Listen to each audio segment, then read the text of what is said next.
tokenisasi saham adalah hal yang menarik. Ada perdebatan, apakah ini benar-benar inovasi atau hanya cara baru untuk membungkus sesuatu dengan istilah modern. Konsep mirror token dari Republik adalah sebuah inovasi dalam upaya menyediakan akses bagi pemodal ke perusahaan private yang sangat diminati. Republic announced their mirror tokens, which is essentially a way, if I had to describe it, right? So there's these things called forward contracts. If I try and make this pretty simple, let's say I have a stock for a company that doesn't trade because it's private, and I want to be able to sell that to someone, but I'm not legally allowed to. Maybe it's restricted. The company doesn't allow me to resell it, anything like that.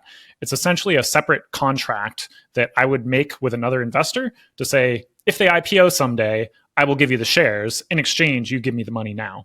So you're not actually getting the equity for that company at that point in time, but it's kind of a promise, right? Mirror token adalah jenis kontrak forward atau kontrak berjangka. Dalam model ini, seorang investor dapat berkomitmen untuk membeli saham perusahaan privat di masa depan, misalnya saat IPO. Investor tidak langsung memiliki saham perusahaan saat itu, melainkan sebuah janji atau kontrak. Investasi token pada dasarnya adalah proses mengubah aset, khususnya saham, menjadi token digital yang dapat diperdagangkan di blockchain. Ini berarti menempatkan sekuritas di blockchain. Para ahli teknologi melihat banyak manfaat potensial dari tokenisasi.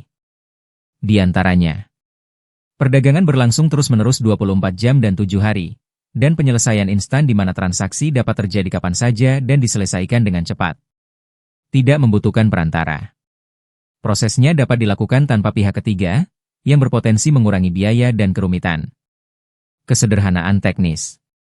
Penggunaan blockchain dapat menyederhanakan pelacakan dan pengelolaan hak kepemilikan, pembatasan penjualan kembali, pembatasan transfer, dan lockup yang saat ini kompleks untuk dilacak.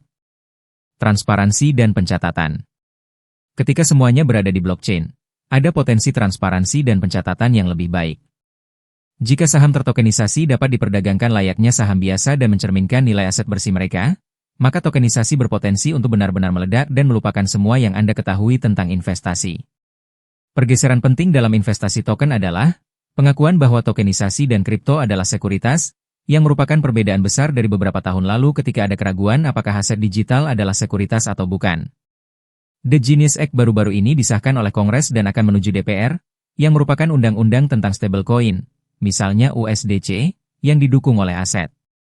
SEC juga telah menyatakan bahwa meme coin bukan sekuritas karena mereka adalah spekulasi.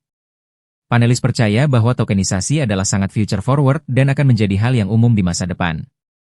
Meskipun demikian, saat ini masih dalam perairan yang bergejolak, di mana ada kebutuhan untuk kejelasan lebih lanjut. Namun, investor perlu sangat hati-hati terhadap struktur yang kompleks, potensi risiko pihak lawan, biaya tersembunyi, dan kurangnya pasar sekunder yang matang saat ini, meskipun ada dorongan kuat dari pemain besar untuk mendorong regulasi yang mendukung tokenisasi di masa depan.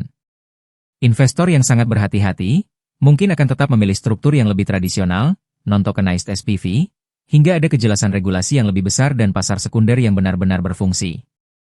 Indonesia melarang penyelenggara urun dana untuk menerbitkan efeknya sendiri dalam ekosistem securities crowdfunding.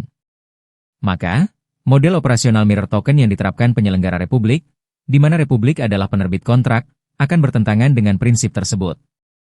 Tapi, sumber-sumber yang ada secara eksplisit menyatakan peran Republik sebagai penerbit mirror token ada di bawah kerangka regulasi AS. Sebagai investor, sangat penting untuk memahami bukan hanya potensinya, tetapi juga risiko yang melekat. Ingat, inovasi selalu datang dengan lapisan kompleksitas baru. Berinvestasilah dengan cerdas.